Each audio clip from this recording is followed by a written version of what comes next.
Talking about poverty in Africa is almost like talking about the cold in Antarctica, a stereotype and nothing out of the ordinary.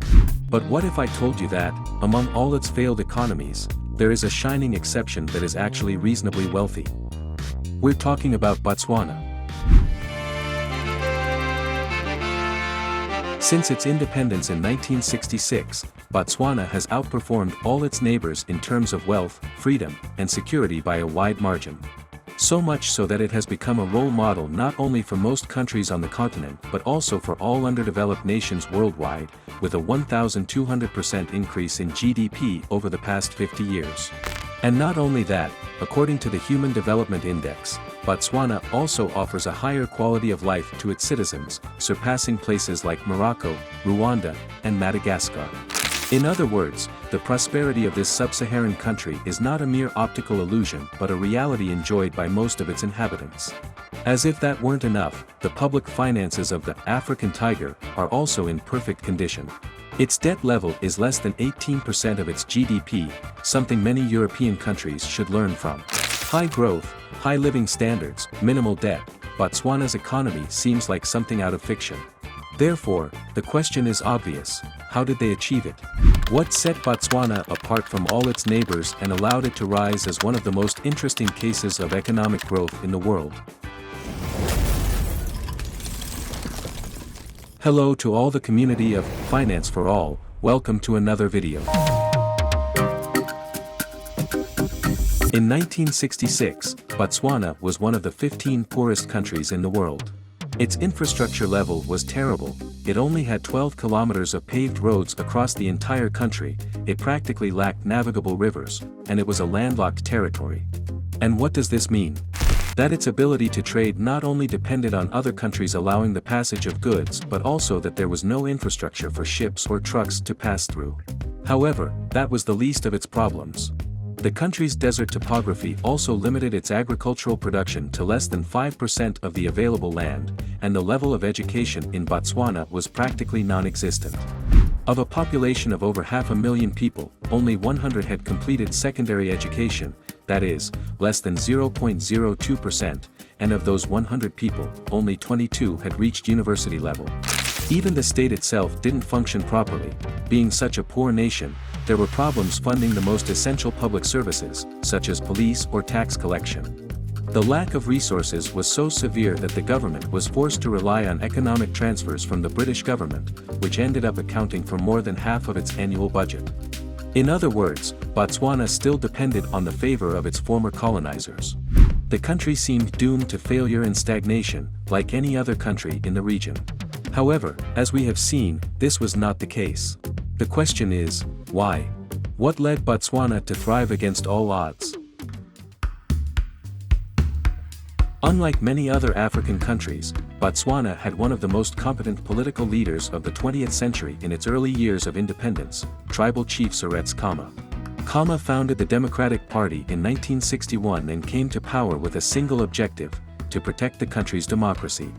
Under his administration, he reorganized the state bureaucracy, making it more efficient and cost-effective. Top positions were assigned based on merit, not tribal affiliations, ensuring the civil and political rights of the population. Although these measures may seem minor from a Western perspective, in 20th century Africa, they were revolutionary. While in other countries, such as Somalia, corruption was endemic due to the influence of tribal elites, Surpassing managed to build one of the few functioning administrative systems in Africa. In fact, Botswana currently has one of the lowest levels of corruption in the world, even surpassing European countries like Italy and Poland. Where was the key to their success? In one word: education. Remember that Botswana had only 22 university graduates and 100 people with secondary education in the entire country. The government was aware of this problem, and finding capable officials to run the public sector was a challenge. From his first day as president, Kama launched an ambitious program to improve the country's educational and healthcare quality. Through the construction of hospitals, vaccination campaigns, and the funding of a broader educational system, the plan was a resounding success. By the late 1990s, more than 80% of Botswana's children attended primary school, a figure far higher than that of its African neighbors. The increase in education translated into more people attending university. Where once there were British, French, or American officials, native citizens of Botswana took over, with sufficient training to dispense with foreign labor. Botswana's educational problems began to disappear.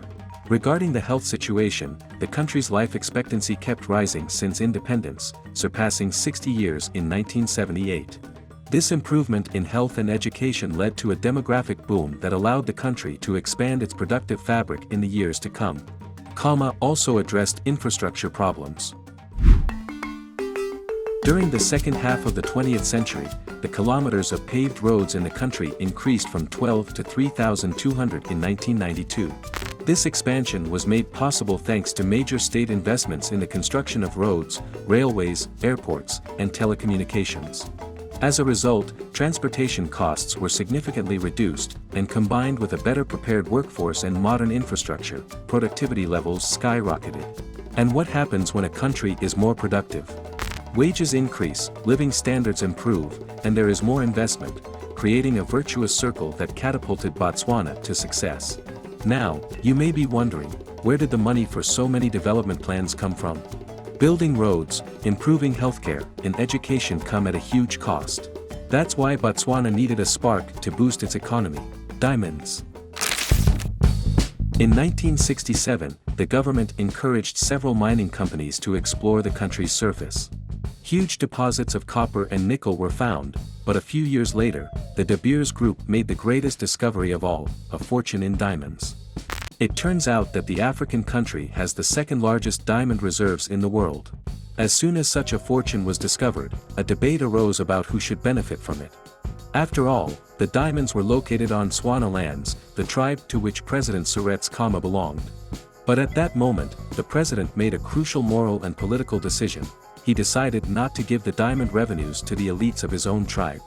Instead, he made the state of Botswana the main shareholder in the minerals exploitation. In this way, Kama managed to unify his nation under the promise of development and prosperity and ended up turning the country into the largest diamond exporter, receiving 50% of all the profits generated during and after his presidency. And what did they do with the money? They funded the modernization plans we discussed earlier.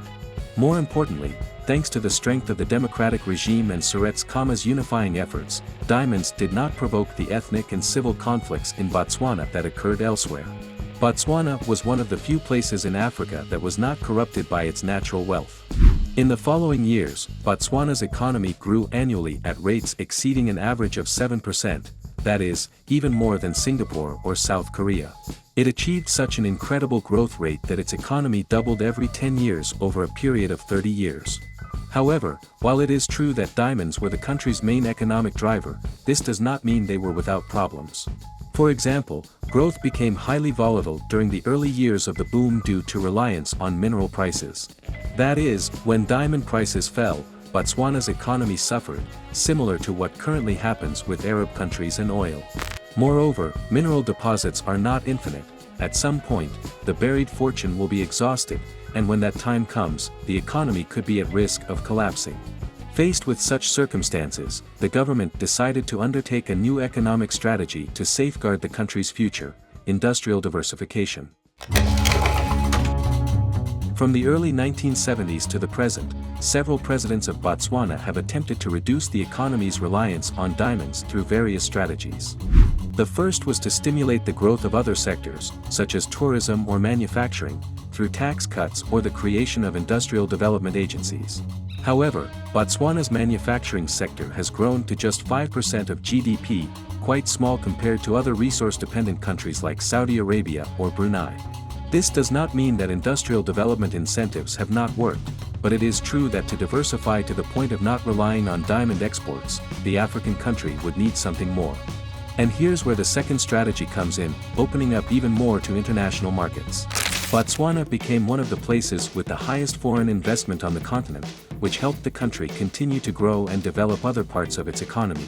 The commercial opening also brought in thousands of tourists, turning the services and tourism sector into one of the most important pillars of the national economy. Taxes were lowered, and regulations were cut, and along with a very conservative spending policy, Botswana today has become one of the places with the greatest economic freedom in the world, ranking 36th out of 184 and surpassing European nations like Spain or France. As a result, the weight of diamonds in Botswana's GDP has been decreasing in recent years, reaching less than 20% of GDP in 2023. But that's not the best part. In the early 1990s, the government established a national sovereign wealth fund called the Pula Fund, similar to the one used by Norway to save oil profits. That is, the state takes the profits from the mining sector and invests them in stocks, bonds, or properties in other countries. In this way, the wealth from diamonds remains intact for future generations, and the impact of future economic recessions is reduced. Nevertheless, despite its successes, it's important to highlight that Botswana still has problems to solve. It has concerning levels of HIV among its adult population, economic inequality has been growing year after year, and the increasing unemployment rate is not helping to stop this trend. But, even though things are not perfect in the African country, its economic miracle is nothing short of enviable, and if its growth levels remain intact over the coming decades, we could be talking about a new power on the continent that sets the foundation for the rest of the developing world. Now it's your turn to share your thoughts. Do you think Botswana should be a model for other African nations? Or do you think they simply got lucky by finding diamonds? Feel free to leave your answers.